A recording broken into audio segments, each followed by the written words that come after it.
ஒரு ஆணின் வாழ்க்கை அவன் தோல்வியுறும்போது முடிவதில்லை, அவன் முயற்சியை கைவிடும்போது முடிகிறது.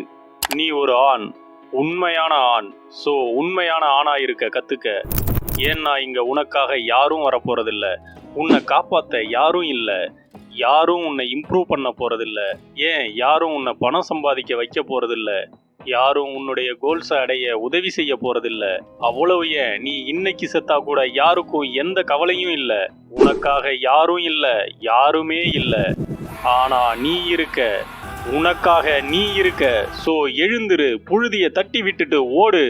வாழ்க்கை மிகப்பெரிய அடிகளை கொடுக்கும், அடி மேல அடி கொடுக்கும். அதுதான் கேம், அதுதான் உனக்கு கொடுக்கப்பட்டிருக்கிற சவால். ஒரு ஆணோட கிரேட்டஸ்ட் சூப்பர் பவர்ங்கிறது யாராலையும் எதாலையும் பாதிக்கப்படாத மனநிலையை பெற்றிருக்கிறது. ரொம்ப திக்கான உரமான ஸ்கின்னை பெற்றிருந்தாதான் எதாலையும் அதுல குத்தி ஊடுருவ முடியாது. இதுக்கு ஒரு சிறந்த எடுத்துக்காட்டா அர்னால்ட் ஷ்வார்ஸ்நெகரை சொல்லலாம்.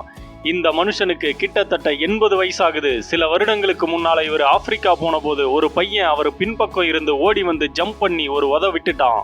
அர்னால்டு பெருசா நகரக்கூட இல்லை, ஏதோ கொசு வந்து அடிச்ச மாதிரி அப்படியே இருந்தாரு. நீங்களும் அர்னால்ட் மாதிரி இருக்கணும். நான் சொல்றது எமோஷனலா ஸ்ட்ராங்கா இருக்கணும். வாழ்க்கை எதையாவது வச்சு நம்மளை அடிச்சுக்கிட்டு தான் இருக்கும். அப்படி அடிக்கும்போது பெரும்பாலான பேர் கீழே விழுந்து நாக் அவுட் ஆகிடுறாங்க. ரொம்ப சில பேர் தான் என்ன நடந்தது, ஓ அடிச்சியா அப்படின்னு சொல்லிட்டு போயிட்டே இருப்பாங்க. நீங்க என்ன நினைச்சாலும் சரி, ஓல்டர் ஜெனரேஷன்ஸ் அவங்க வளர்ந்த விதமே வேற. அவங்க ரொம்ப வலிமையானவங்களா இருந்தாங்க, உடல் அளவுலையும் மனதளவுலையும்.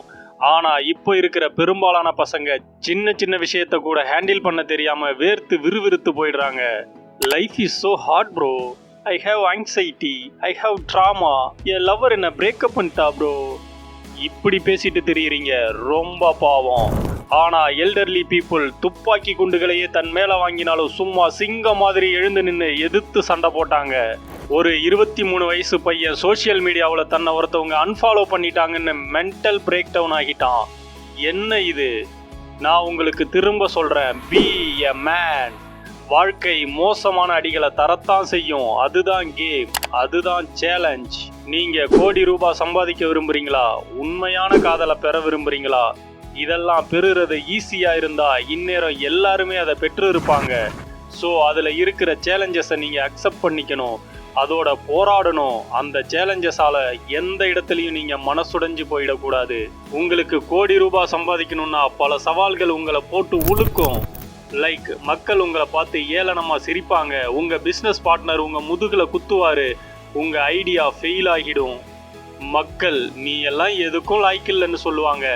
நீ கல்யாணம் பண்ணணும்னு ஆசைப்பட்டா கூட உன்னை பொண்ணுங்க ரிஜெக்ட் பண்ணுவாங்க. Welcome to the jungle. நீ ஒரு ஆண், அதுக்கேற்ற மாதிரி உன் மனசை இரும்பாக்கு, உன்னோட ஸ்கின்னை திக்காக்கு. அப்போதான் உன்னுடைய பிரச்சனைகள்லாம் உனக்கு கொசுக்கடி மாதிரி இருக்கும்.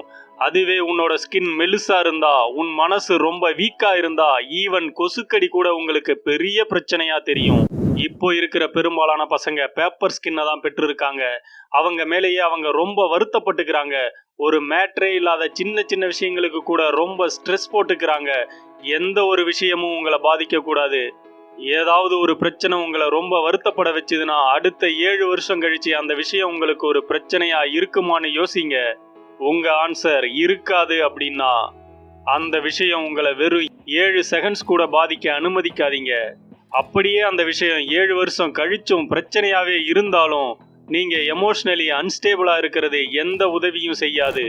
You are a man, master your self. ஒரு ஆணோட கேரக்டர் பலம் அவன் எந்த அளவுக்கு டாலரேட் பண்ணிக்கிறாங்கிறதுல தான் இருக்கு. நீங்க உங்க ஸ்கின்னை திக்கா டெவலப் பண்ணும்போது, உங்க மனசை வலிமையாக்கும் போது உங்களை யாராலையும் எதாலையும் அசைக்க முடியாது. உங்க கனவுகள் நனவாக தொடங்கும். இந்த உலகத்துக்கு உங்களை ரெஸ்பெக்ட் பண்றதை தவிர வேற எந்த ஆப்ஷனும் இல்லை. நீ ஒரு ஆண், உனக்காக ரெஸ்பான்சிபிலிட்டி இருக்கு. உன் சந்ததிக்காக, பரம்பரைக்காக ரெஸ்பான்சிபிலிட்டி இருக்கு. உன்னுடைய எதிர்காலத்துக்காக ரெஸ்பான்சிபிலிட்டி இருக்கு. இந்த உலகம் உங்களை துன்புறுத்தி அடிபணிய வைக்க முயற்சிக்கும், அதுக்கு இடம் கொடுக்காதீங்க. உங்களோட பொட்டன்ஷியலுக்கு எல்லையே இல்லை, இட் இஸ் லிமிட்லெஸ். ஸோ எப்போல்லாம் நீங்கள் கீழே விழுறீங்களோ அப்போல்லாம் நீங்களே எழுந்து உங்கள் மேலே ஒட்டி இருக்கிற தூசிகளை புழுதியை தட்டி விட்டுட்டு ஓடுங்க. எத்தனை தடவை விழுந்தாலும் திரும்ப திரும்ப எழுந்துறீங்க. எழுந்து எதிர்த்து போராடுங்க. இன்னொரு முக்கியமான விஷயம், நீங்க உங்க வாழ்க்கையில அடுத்த கட்டத்துக்கு முன்னேற விரும்புனீங்கன்னா இந்த சேனலை சப்ஸ்கிரைப் பண்ணி உங்க அன்பை கொடுங்க. நன்றி.